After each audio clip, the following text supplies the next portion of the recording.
اگر ایک فارمولا جس طرح ابھی آپ نے ذکر کیا کوئی ایسا پیش ہو سکتا ہے کہ پہلے مذاکرات ہوں، مذاکرات کامیاب ہو جائیں تو عبوری حکومت قائم بھی ہو جائے، نئے الیکشنز بھی ہو جائیں اور سب چیزیں آرام سے موو آن کرتے کرتے ہم مستقبل کی طرف پہنچ جائیں؟ دیکھیں، مذاکرات کے لیے ابھی تک جو ہم نے سنا ہے، موجودہ حکومت مذاکرات کے لیے تیار ہے۔ ہوں یہ تو جو اڈیالہ میں صاحب بیٹھے ہیں وہ کہتے ہیں کہ میں یہ چور ڈاکو لٹیرے ہیں، انہوں نے میرا مینڈیٹ چرایا ہے، ہوں میں نے ان سے بات ہی نہیں کرنی۔ تو پھر اگر آپ نے بات ہی نہیں کرنی، مذاکرات ہی نہیں کرنی، تو پھر وہ کامیاب کیسے ہوں گے؟ بالکل ٹھیک۔ اچھا سر، سپریم کورٹ کا فیصلہ سامنے آ گیا، حکومت نے ترمیم کے ذریعے اس فیصلے کو روکنے کی کوشش کی اور ایکٹ میں ترمیم کر دی جاتی ہے۔ آپ کو لگتا ہے یہ صحیح روش ہے موجودہ حکومت کی، موجودہ حالات کو دیکھتے ہوئے، کہ جو ٹھیک نہ بھی ہو اس عمل سے گریز کیا جائے؟ دیکھیں، میں اس قانون سازی سے پہلے بھی جو فیصلہ آیا تھا اس کو آئینی اور قانونی نہیں سمجھتا۔ میں اسی موقف کا ہوں جو کہ جو اقلیتی جو دو ججز نے جو ایک اختلافی فیصلہ دیا ہے، جس میں انہوں نے واضح طور پر کہا ہے کہ یہ فیصلہ آئین سے باہر نکل کر دیا گیا ہے،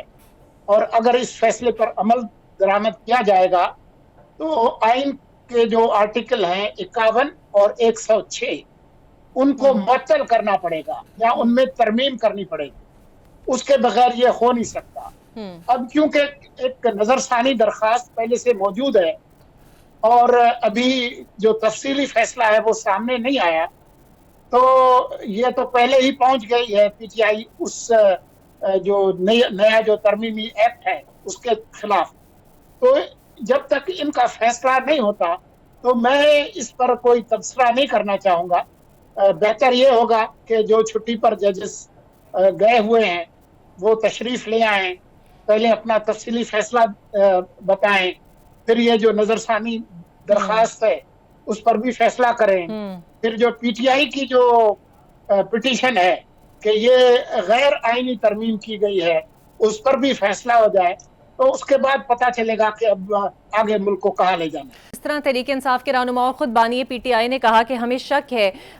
کہ شاید ایکسٹینشن دی جا سکتی ہے قاضی فائز عیسیٰ صاحب کو، اس لیے نئے جج کا اعلان جلدی کیا جائے، نوٹیفیکیشن جلدی جاری کیا جائے، اور پی ٹی آئی نے بھی یہ مطالبہ کیا۔ آپ کو بھی لگتا ہے، حالانکہ خود قاضی فائز عیسیٰ صاحب کہہ چکے ہیں کہ وہ اپنی مدت میں توسیع نہیں چاہتے؟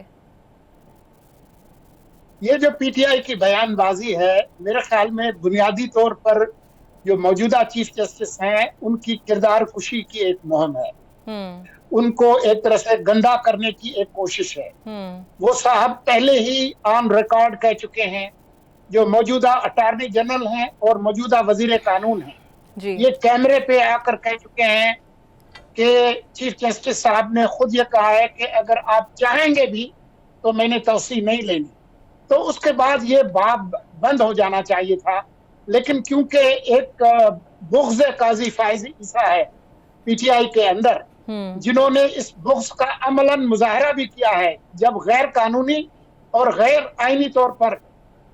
ان کے خلاف ریفرنس داخل کیا گیا، ان کے خاندان کی ایک طرح سے